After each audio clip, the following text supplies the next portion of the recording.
There are certain names in Chicago that you do not say wrong. Not because of a rule written down somewhere. Not because somebody made an announcement. But because the streets have a memory, a long, unforgiving memory. And in certain zip codes, disrespecting the right name carries consequences that no apology can walk back. Chief Keef is one of those names. Not just a rapper. Not just a streaming number. A symbol. A monument.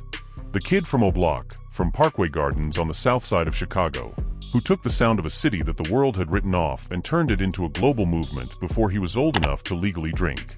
Drill music. The genre that changed everything. That came from him. From his block. From his people.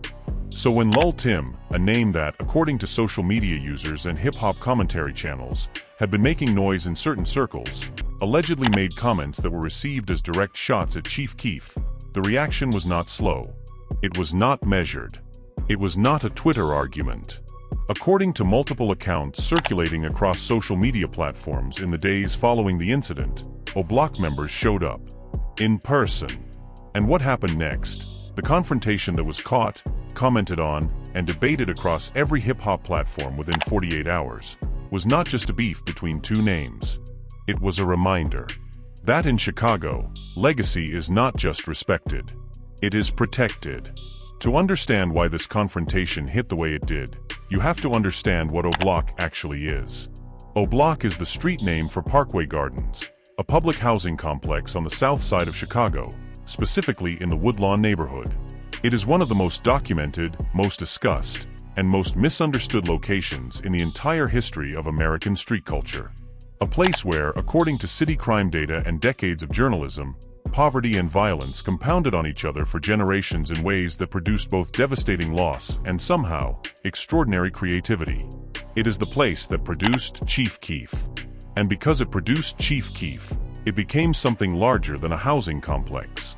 It became an identity, a flag, a line in the sand. Chief Keef, born Keith Farrell Cozart on August 15, 1995, grew up inside that reality. According to public records and extensively documented reporting, he was already navigating the juvenile justice system before he was a teenager. He was placed on house arrest at 16. And it was during that house arrest, confined to his grandmother's home on the south side, that he recorded the music that would change the trajectory of hip-hop permanently. I Don't Like dropped in 2012. He was 16 years old. The record did not just chart. It restructured the conversation about what rap could sound like.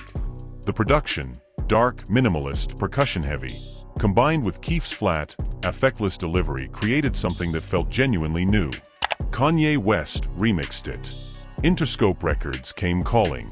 A kid on house arrest in Chicago became, almost overnight, one of the most talked about figures in the music industry. But here is what that rise meant beyond the music industry. It meant that O'Block had a flag planted in the culture. It meant that the neighborhood, the specific block, the specific people, the specific code of loyalty that governed life there, was now connected to something the whole world was watching. And in street culture, that kind of connection creates a responsibility that goes both ways. The block elevates the artist. And the artist, by carrying that name, becomes a representative of everything the block stands for. That is not a metaphor. That is a lived reality for everyone who came up around Chief Keef. So when, according to social media accounts and commentary that spread rapidly across platforms including Twitter, Instagram, and multiple hip-hop YouTube channels, a figure identified as Lul Timm made statements that were widely interpreted as mocking Chief Keef, the response was never going to be a strongly worded comment section reply. Now here is the part people keep missing. Lul Timm, according to available public information and social media presence, is a Chicago area rapper who had been building a profile in the city's drill scene. The specific details of his background, his neighborhood affiliations, his relationships within Chicago's complex street geography, matter enormously here, because in Chicago's drill scene, where you are from and who you are connected to determines how your words land. A comment that might be dismissed in one context becomes a direct provocation in another, depending entirely on who is speaking and what flag they are flying when they say it. According to social media users and hip-hop commentary accounts who were tracking the situation as it developed, Lul Timm's alleged comments about Chief Keef were not interpreted as casual disrespect. They were interpreted as something more deliberate, more pointed. And the distinction between those two things is everything in a culture where intent and interpretation carry real-world consequences. To understand this, we have to go back even further.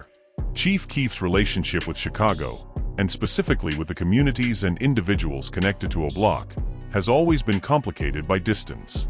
According to extensively reported public records, Keef relocated from Chicago years ago, spending significant time in Los Angeles and later establishing himself in various locations outside of Illinois. His relationship with law enforcement in Illinois, which included multiple legal incidents documented in public court records, made his presence in the state complicated for extended periods. But distance, in this context, does not mean disconnection.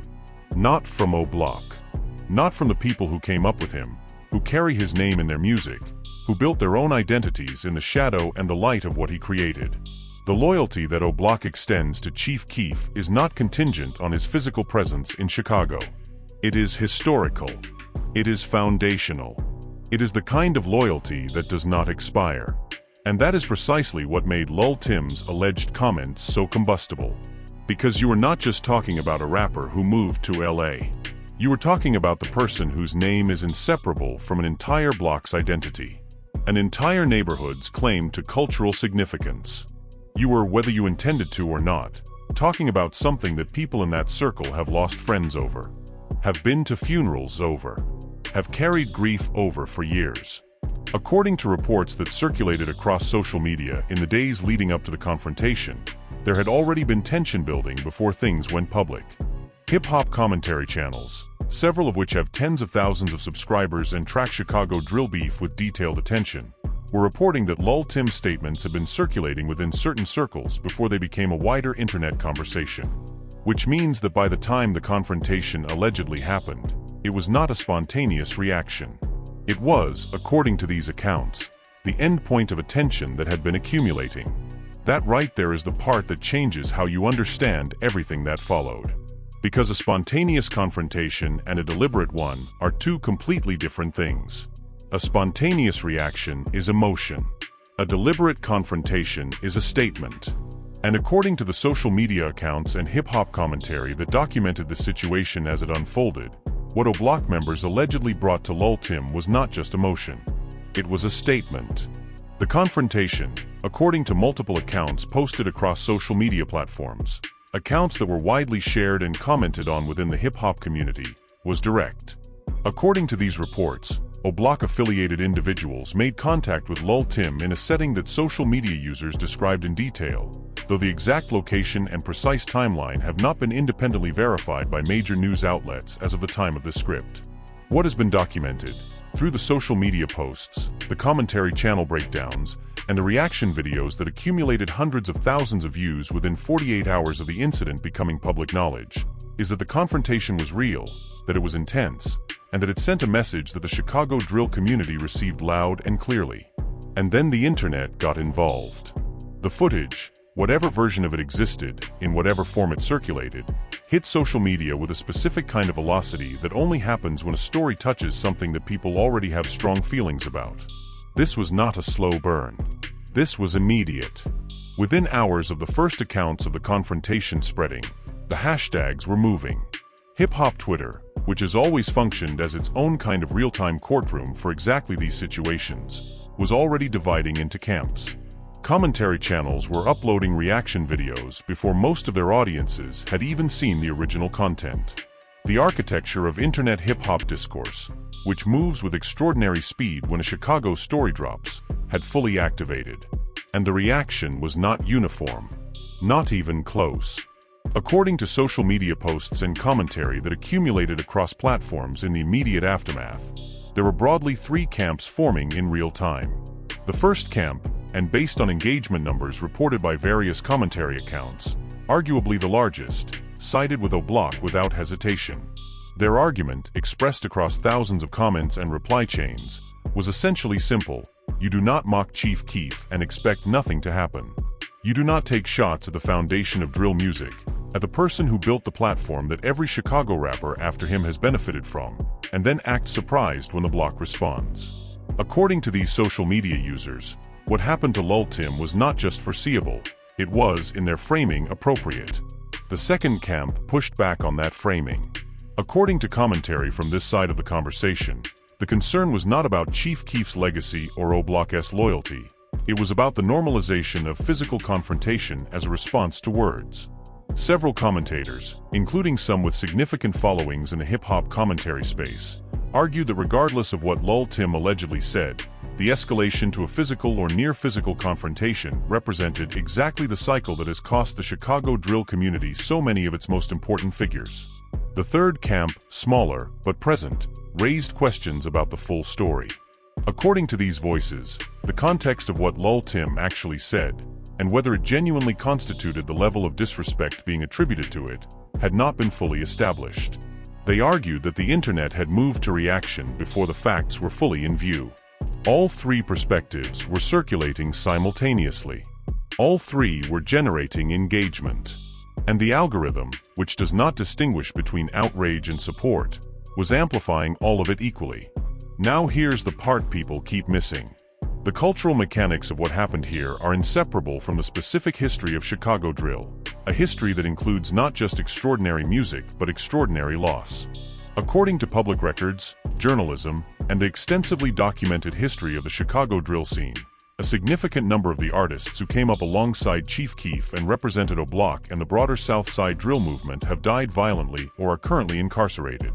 Fredo Santana, Keef's cousin and one of the foundational figures of the drill era, died in 2018 at 23 years old from a seizure, according to widely reported accounts. Lil Jojo, whose beef with O-Block was publicly documented and extensively reported, was shot and killed in 2012. The list extends further and deeper than any single video can contain. This context matters because it is the context inside which O-Block members process disrespect toward Chief Keef's name. This is not abstract. This is not internet drama. For the people who lived through that era, who attended those funerals, who carried those losses, who watched the drill movement become a global phenomenon while simultaneously watching it consume people they loved, Chief Keef's name is not just a brand. It is a monument to a specific, painful, irreplaceable moment in their lives. When Lul Timm allegedly mocked that name, he was not, in the perception of O-Block affiliated individuals according to social media accounts, making a music industry comment. He was, whether he understood it or not, reaching into something much deeper than that. But here's what really happened on the other side of this equation. According to social media posts attributed to individuals in Lul Timm's circle, and according to commentary from accounts that were tracking his side of the story, the characterization of his original comments as deliberate disrespect was disputed. According to these accounts, what Lul Timm allegedly said was either taken out of context, misrepresented in its circulation, or was not intended as the direct shot that O-Block members received it as. That dispute, that gap between how the words were sent and how they were received, is not just relevant to this specific situation. It is the story of how a significant number of Chicago drill conflicts have originated and escalated over the past decade, according to reporting and documentary accounts that have examined the drill scene in depth. A comment made in one context gets clipped, shared, reframed, and delivered to an audience that receives it with completely different eyes. The internet compresses the distance between cause and consequence in ways that make de-escalation nearly impossible.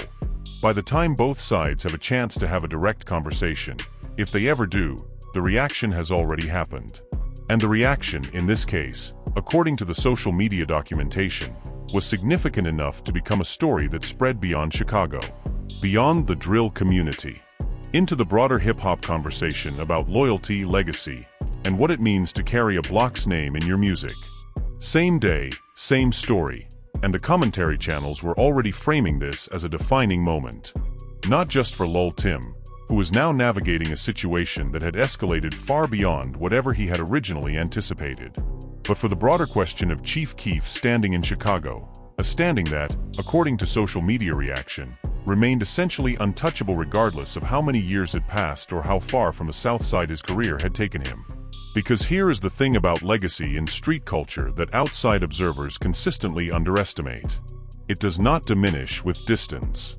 It does not weaken with time. If anything, according to the social media commentary that was processing this situation in real time, the fact that O-Block members responded the way they allegedly did, years after Chief Keef's initial rise, years after he had relocated, years after the first wave of drill had already transformed into something new, was itself proof of how durable that loyalty actually is. And Lul Timm, according to all available accounts, had not fully calculated for that durability. That right there is where everything changed. The aftermath of a confrontation like this one does not end when the confrontation ends.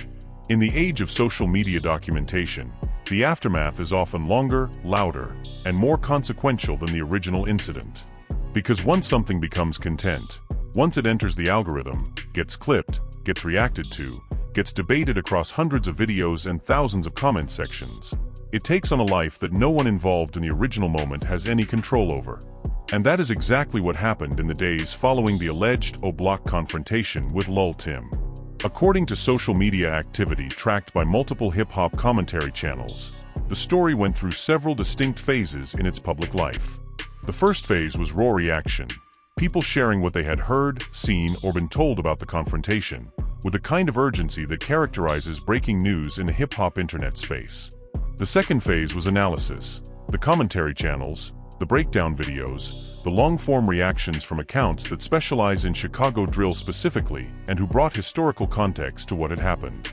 The third phase, which according to social media observers began within roughly 72 hours of the story breaking, was the loyalty declaration phase, artists, affiliated individuals, and fans publicly stating their positions in terms that were unambiguous. Now here's the part people keep missing.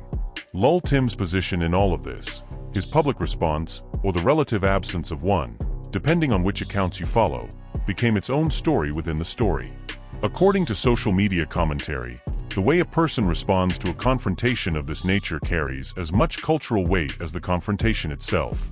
Silence can be read as wisdom or as fear, depending entirely on who is doing the reading. Public statements can de-escalate or accelerate, again depending entirely on context and execution. According to available social media documentation, Lul Timm's response to the situation, whatever form it took, did not fully satisfy either camp. Those who sided with O-Block felt that no response could be adequate given the nature of the original alleged disrespect. Those who had been more measured in their assessment of the situation felt that the full context of what Lul Timm actually said had still not been clearly established in the public record. And that ambiguity, that unresolved space between allegation and confirmation, is where this story, like so many Chicago drill stories before it, currently lives. To understand what this means going forward, we have to look at what has been confirmed versus what remains in the territory of allegation and social media report. What is confirmed, based on publicly available social media documentation and the commentary of multiple hip-hop channels with demonstrated knowledge of the Chicago scene, a confrontation involving individuals affiliated with O-Block and Lul Timm did, according to widespread and consistent accounts, occur. The confrontation was connected to statements attributed to Lul Timm that were received as disrespectful to Chief Keef. The incident generated significant attention across hip-hop social media platforms and commentary channels within a short time frame. What remains in the territory of allegation and unverified report? The precise nature and full content of Lul Timm's original comments. The exact location, participants, and sequence of the confrontation. Whether any physical contact occurred, and if so, the specifics of that contact. Lul Timm's own account of and intentions behind his original statements. These distinctions matter, not because they change the cultural weight of what happened. The reaction itself, regardless of the precise details of the original incident, is now a documented event in the Chicago drill conversation. But because in a media environment where allegation and fact move at the same speed and often with the same confidence, the people actually involved in these situations deserve the same standard of accuracy that we would want applied to ourselves. Now here is the family angle of this story, the part that the reaction videos and the hot takes almost never get to. Because behind every name in these situations is a human reality that the internet does not see. Lul Timm, whatever his intentions and whatever the full truth of his alleged comments, is a person. A person with people who care about him. A person for whom this situation, the public confrontation, the social media storm, the thousands of comments from strangers declaring what should or should not happen to him, is not content. It is his actual life. And the people who care about him, his family, the people in his circle who were not part of whatever started this, were watching a situation escalate online in real time with no ability to control it. That experience, according to anyone who has been adjacent to internet-amplified beef in the hip-hop space, is genuinely frightening. Not because of the comments themselves, but because of what comments can sometimes translate into in the real world. This is the part nobody is going to make a song about. The mother who sees her son's name trending for reasons that have nothing to do with his music. The friends who are fielding calls asking what is actually happening. The people who know the full context, who were there, who understand what was actually said and meant, watching a compressed, algorithm-optimized version of events spread to an audience of hundreds of thousands who have no access to that context. On the O-Block side of this equation, the family angle is equally present and equally invisible to the internet. The people who felt that Chief Keef's name was disrespected did not feel that way abstractly.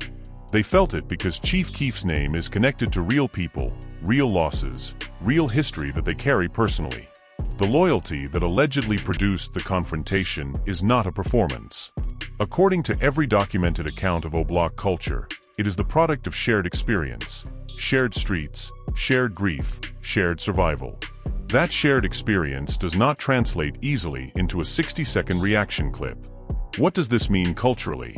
And why does this specific confrontation matter beyond the immediate drama of who said what and what happened next?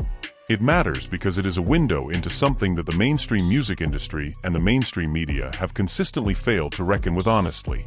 Drill music, which began on the south side of Chicago, which was pioneered by Chief Keef and the artists around him, which has since spread globally and influenced everything from UK drill to Afrobeats to mainstream pop production, emerged from conditions of real violence, real poverty, and real community trauma. The music was never separate from those conditions. It was made inside them, out of them, because of them. The industry that profited from drill, the labels, the streaming platforms, the media companies, has always had a complicated relationship with the authenticity that made the music compelling. They wanted the sound. They wanted the energy. They wanted the cultural credibility. But they did not want to engage seriously with the conditions that produced all of those things. They did not want to talk about what it costs to come from O-Block. What it takes to survive there. What it means to carry a block's name and a block's grief and a block's loyalty into an industry that fundamentally does not understand any of it. And so situations like this one, the confrontation, the social media storm, the allegation and counter-allegation, happen in a vacuum that the industry created. A vacuum where the cultural codes that govern life in these communities meet an internet architecture that was never designed to hold them, and the collision produces exactly the kind of chaos that everybody profits from and nobody takes responsibility for. Chief Keef built something that changed music permanently. O-Block, whatever its complicated history, produced that. The loyalty that allegedly sent members to confront Lul Timm is the same loyalty that held that community together through losses that the rest of the world barely noticed.